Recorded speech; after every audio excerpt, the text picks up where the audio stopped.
Morning and जय हिंद। विज्ञापन संख्या 6/22 ये है BTSC, Bihar technical service commission. इसी के थ्रू आती है बहाली, आती है मत्स्य विभाग की, इसी के थ्रू बहाली आती है चिकित्सक की, इसी की बहाली आती है नर्स की, इसी की बहाली आती है स्वास्थ्य विभाग में टेक्नीशियन की। ठीक है, ये है शुल्क सलीय कक्ष सहायक जो है, इसके बारे में भी तो विस्तृत जानकारी अभी नहीं दी गई है। ठीक है, इसकी विस्तृत जानकारी आएगी तो मैं आपको बताऊंगा। इसके ऑनलाइन आवेदन करने की तारीख 2 अगस्त 2022 से 1 सितंबर 2022 तक निर्धारित करिए। पदम कोटिवार भी है जो आपका दिया हुआ 2400 ग्रेड पे है। आपकी सैलरी कम से कम बनेगी, लेवल 4 में है। लेवल 2 की सैलरी अगर अभी 28,000 जा रही 7वां वेतन आयोग के अनुसार, तो इसमें कम से कम आपकी सैलरी बन जाएगी 32 से 35,000 के लगभग। और इसमें आपको मिल जाता है सरकारी आवास वगैरह की सुविधा मिलती है इसमें।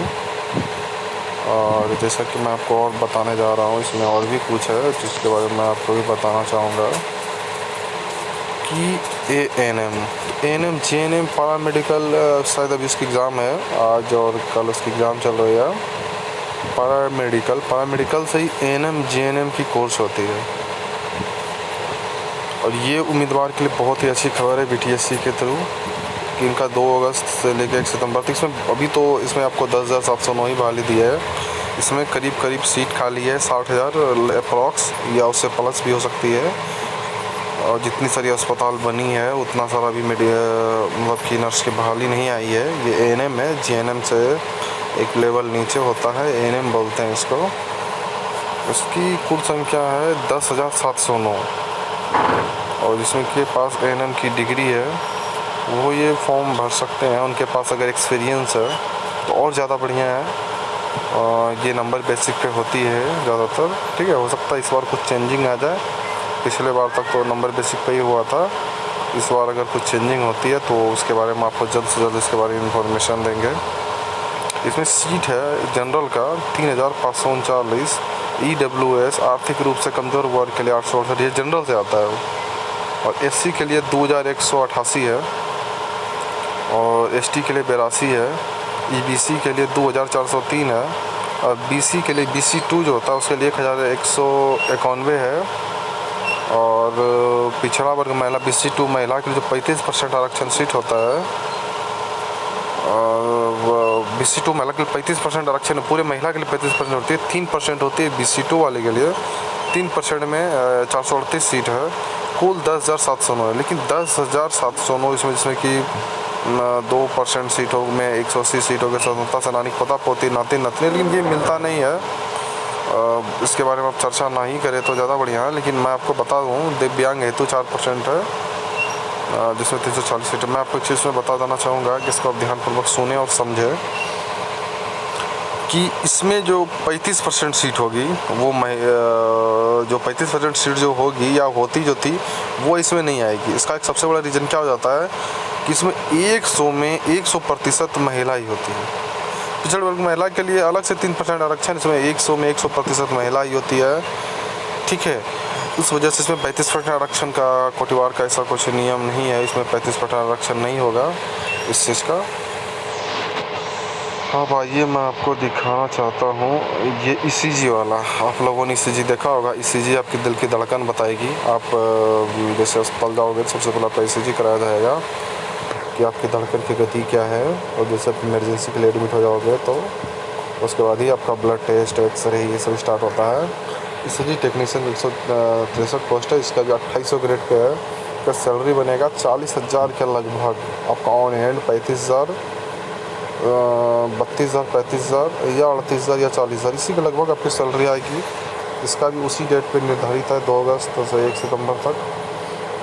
जिनके पास इसमें है तो वो फॉर्म भर सकते हैं। देखिए, महिलाओं के लिए 100 में 125 सीट है, उसमें पुरुष जगह नहीं चक सकता है। तो फिर ECG में फिर पुरुष के लिए क्यों भाई ऐसा क्यों कर रहे हैं आप? बेरोजगारी जितना चरम सीमा पे है, आप नहीं दीजिए अभी। सरकार, मैं बिहार सरकार से अनुरोध करता हूँ, अब पुलिस में 35% जो आरक्षण दे रखे हैं, आरक्षण से क्या होने वाला? रात में महिलाओं से सड़क की जाम नहीं हटती है, भीड़ नहीं हटती है, माहौल बिगड़ जाने पर महिलाओं से माहौल नहीं संभलता है। आप उन्हें दीजिए, आप उन्हें महिलाओं के अलग से आप 5000 6000 सीटों की बहाली निकाल दीजिए, लेकिन पुरुषों के लिए यथासंभव आप 10,000 ही सीट निकालिए, क्योंकि पुरुष क्या सख्त ज़रूरत है। आप साल में 3000 महिलाएं की भर्ती लीजिए तो 10,000 लड़कों की भर्ती लीजिए, क्योंकि लड़कों से ही आपका सरकार थमने वाला है। ये ईसीजी की बात है तो मैं बता दूं, ईसीजी जिस तरह के लड़के कर पाते हैं उस तरह ये महिलाओं से संभव नहीं है। ये बहुत ही रिस्पॉन्सिबिलिटी वाला काम है और इसमें ज़्यादातर इलेक्ट्रिक काम होता है, ये बिजली के थ्रू काम होता है। और आपको पता ही होगा कि महिलाओं को बिजली से कितना डर लगता है, उसमें भी अस्पताल है। ठीक है, यहाँ मेरे हिसाब से तो नहीं होना चाहिए, लेकिन दिया हुआ है तो आप क्या कर सकते हैं, सरकार की नीति है।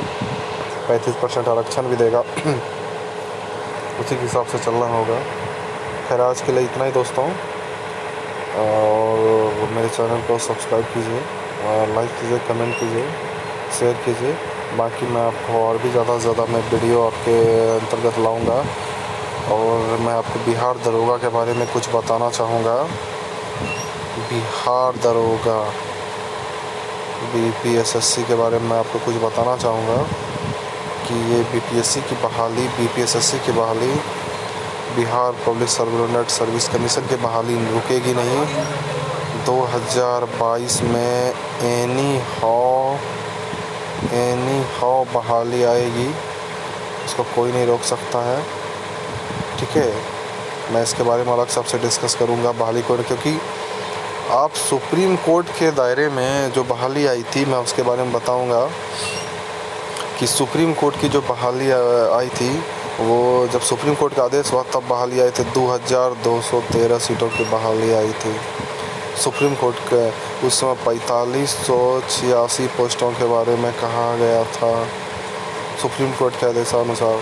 लेकिन आपको एक चीज़ पता होगा, सुप्रीम कोर्टों ने कहा था कि आप पुलिस पब्लिक अनुपात को आप ठीक करें, पुलिस पब्लिक अनुपात को ठीक करें। पुलिस पब्लिक अनुपात को तो ठीक नहीं कर पा रहे हैं, तो इस वजह से सुप्रीम कोर्ट में नाराज़ हुई थी, जिसमें कि करीब 1 लाख पोस्टों को सृजित करके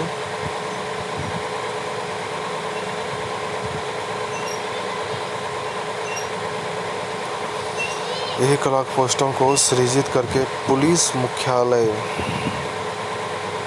बिहार पुलिस डिपार्टमेंट में भेजा गया है, मुख्यालय को भेज दिया गया है कि जल्द से जल्द बहाली को रिलीज़ करे, जिसमें लगभग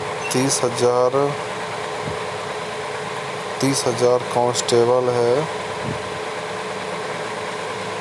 ये आंकड़ा है आपका, ये आंकड़ा है 2018 का, 2018। क्योंकि आप सोचो कि 2015-2016 की बहाली कहाँ गई, 2017 में निकाले आप, 2018 की बहाली कहाँ गई, 18 में निकालते तो नहीं। इसका देखिए, बिहार सरकार ऑलरेडी बहुत लेट रही है, इसलिए सुप्रीम कोर्ट का दबाव है कि आप हर हाल में बहाली दीजिए। बहुत सारे यूट्यूब चैनल बोल रहा है कि बहाली नहीं आएगी। आप घबराए नहीं, आप तैयारी कीजिए। ठीक है, बिहार दरोगा अब की बार बहाली आएगी ही आएगी। ठीक है, किसी हालात में बहाली आएगी, ये कोई नहीं रोक सकता है। 2022 में किसी भी हालात में बहाली आएगी और आएगी ही आएगी, इसलिए आप निश्चित होकर के तैयारी में लगे रहिए। किसी के बहकावे में नहीं आइए अगर आपको दरोगा बनना है तो। बाकी मैं आपको दरोगा के बारे में और भी डिस्कस करूँगा, मैं बताऊँगा अगले नेक्स्ट वीडियो में। आज के लिए बस इतना ही। मेरे चैनल में आपका स्वागत है, बहुत बहुत देखने के लिए धन्यवाद। आज के लिए इतना ही काफ़ी है।